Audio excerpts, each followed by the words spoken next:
Hey everyone, this is Tricky Kitty here, and I'm not showing my face because it's really, I haven't even tried to get up today. I'm still in my pajamas. So yeah, today I'm going to be reading one of my stories. It's not finished yet, but I hope you like it. So the story is called Storytime. It all started when Lucy came over. The night sky was dark, only the twinkling of stars and the trickling of water came from the creek could be seen or heard. The glaring moon was cut off, wrapped in dark clouds that suffocated its beautiful aura. Lucy was my neighbour and my good friend. The kind of friend you'd never see yourself making today, but it just seems to work out because we'd known each other for so long. Lucy and I had grown up together, the kind of friends who never left each other's sides.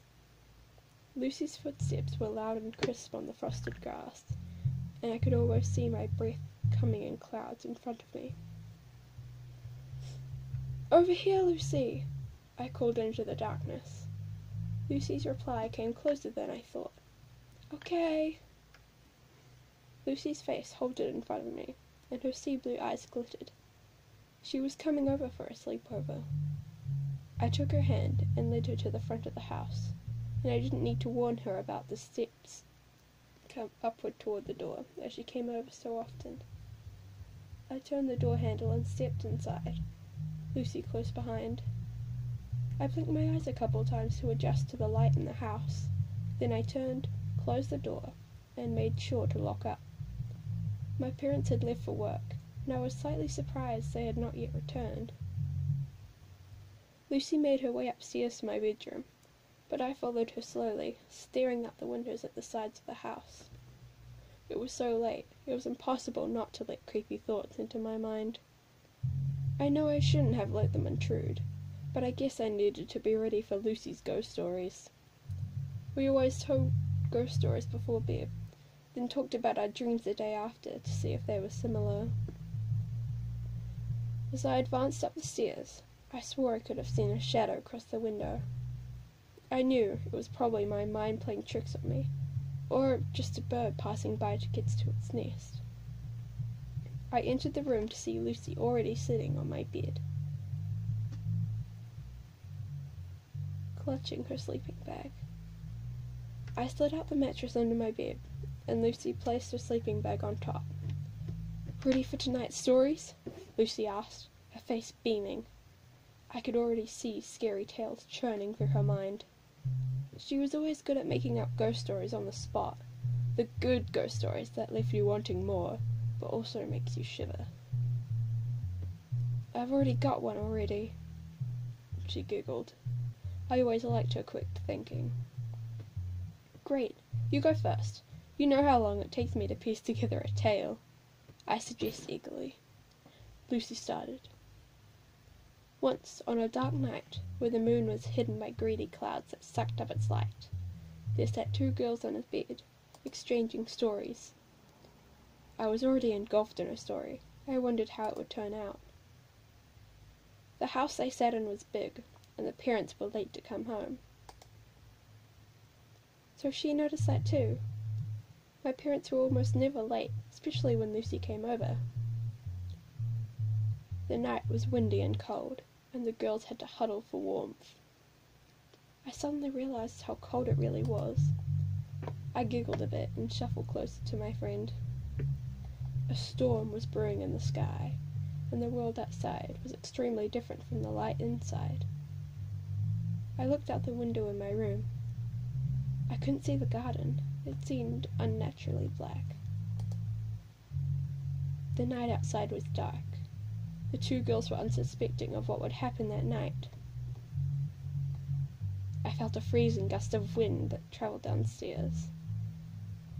"Hang on," I told Lucy as I hurried downstairs. A window had blown open. But that's impossible. The latch on the window couldn't move unless something unlatched it from the inside. As I grasped the window door and slammed it shut, I listened to the noise outside. But there was one problem. There wasn't noise outside. Not even the chirp of cicadas, or... Why can't I hear the creek? I could always hear the creek from the window when it was open, the slight gushing of the water as it travelled into the woods, and eventually met the river. But there was no noise. Nothing. I fastened the latch into its place and ran back upstairs to see Lucy. "Is everything okay? You look pale." Lucy got up from the bed and out her arms around me. I'd seen horror movies and how they never tell anyone anything, but it wasn't going to be like that now. The window blew open. Lucy looked confused. "Your windows can't do that, though." Lucy's smile started to fall. "I know, they can only be opened from the inside." And I listened. "Listened? What'd you hear?" "That's the thing. I didn't hear anything, not even the creek." My voice wavered as I realized how strange it sounded. Suddenly, Lucy burst out laughing. "Nice one, Jazz. You nearly got me there. You must have been working on that for when I came next." Lucy elbowed me. I'm impressed. Sometimes I didn't like Lucy. Even though she was great at making up strange stories, she could never believe strange things, and took most strange things as a joke or a coincidence. As we resumed our position on the bed, Lucy continued her story. "The girls went downstairs, and then a knock came from the door. It was a slow, tired knock. The girls wearily creaked to the door. I listened closely to Lucy, but her story was making me uneasy, so I started listening for other noises as well. I could hear the tick-tock, tick-tock of the clock hanging downstairs. I could hear the wind howling through the night. I could hear a steady knocking on the door. I pressed my fingers to Lucy's lips, and she stopped mid-sentence in surprise. The knocking on the door continued. Lucy and I, without saying a word, travelled downstairs to investigate. I looked at the clock on the wall. 10:30 p.m. We passed Princess's big black cage that had blankets over it while she slept. I jumped as I heard a key into the lock on the door. The lock clicked, and the door handle twisted downward sluggishly. The door opened. An umbrella entered through the doorway, first, dripping with rain. The umbrella closed, spraying water through the kitchen. Then 2 figures followed in after it. "Mum and Dad!" I realized I had been holding my breath, and I sighed with relief as I saw their familiar faces. "Mum! Dad! You're back!" I almost bowled them over with my hugs, and they wrapped their arms around me. Dad placed the wet umbrella by the door, gave me a kiss, then yawned.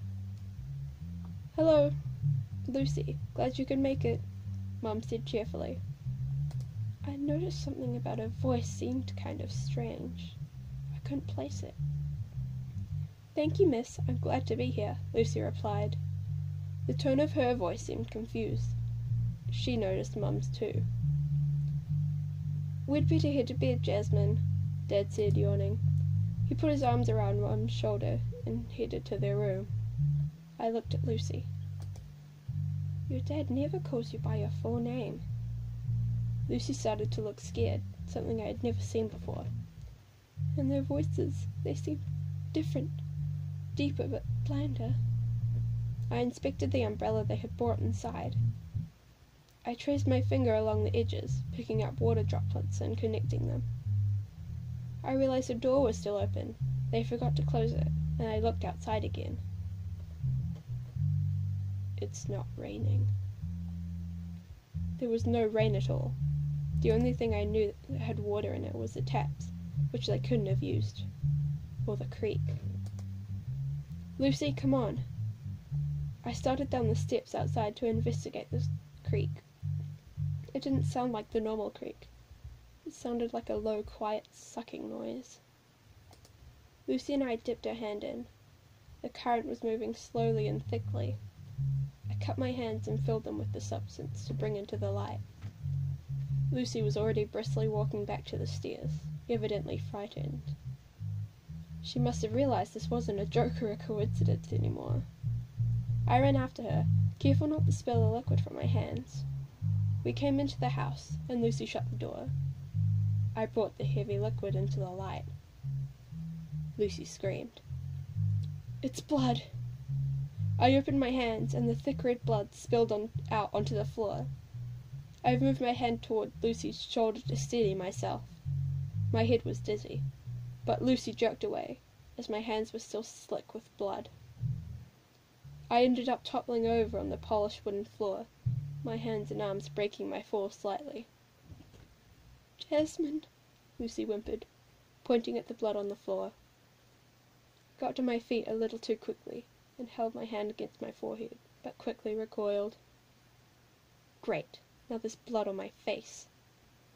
"Jasmine!" Lucy almost screamed. "Just give me a sec, I gotta wash this off." I replied bitterly. As I walked to the kitchen sink, the dried blood moved on my hands. It moistened,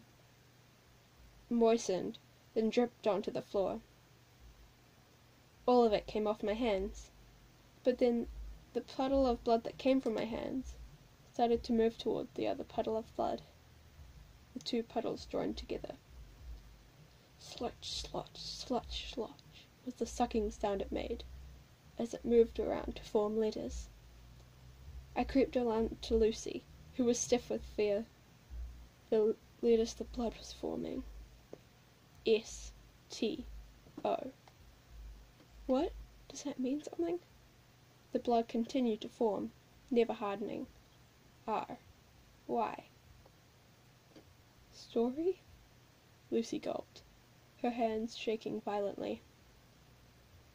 I put my arm around her shoulder to comfort her, but also to comfort myself. We both realized the blood was still alive in a way. It was still writhing and forming more letters. T-I-M. The last letter formed quicker than the last, having less blood to work with. E. Story time? Lucy's words were barely audible. She gripped my arm, her fingernails digging into my skin. I winced but kept quiet, as I too was speechless with fright. We both gawked at the blood words, until the lights turned off. The lights flickered a bit, then shut off to jet black, and I could see the bulbs fade as they were on too long. Princess must have still been awake as she let out a little chirp of surprise. Lucy let out a silent scream. She cuddled me tight, almost too tight. She was hurting me, but I didn't care. I knew we were both scared. "We have to go," I whispered in her ear, and I started dragging her behind me. I made my way to the stairs, then climbed the steps. I knew the house so well, I never needed the light to go up the stairs. Lucy was less confident, however, slowly advancing up the steps, her hands placed at the side of the wall so she didn't fall back. As she ascended up my stairs, I felt around for the light switch. The smooth casing of it made it easy to find on the zigzag pattern walls. I flipped the switch, and the light turned on. A strong ray of hope for me and my friend. Finding her balance, Lucy stepped up to the top of the staircase into my room. I could see sweat dripping out down her pale face. Her eyes were wide and scared. I hadn't seen Lucy scared before. "Jasmine, did you see that? Or am I just going insane?" Lucy's voice was hoarse and dry, as she barely swallowed when she was scared. "I saw it too, don't worry." I huddled closer to Lucy. "Why did the lights turn off?" she asked, her voice broken. "I'm not sure,"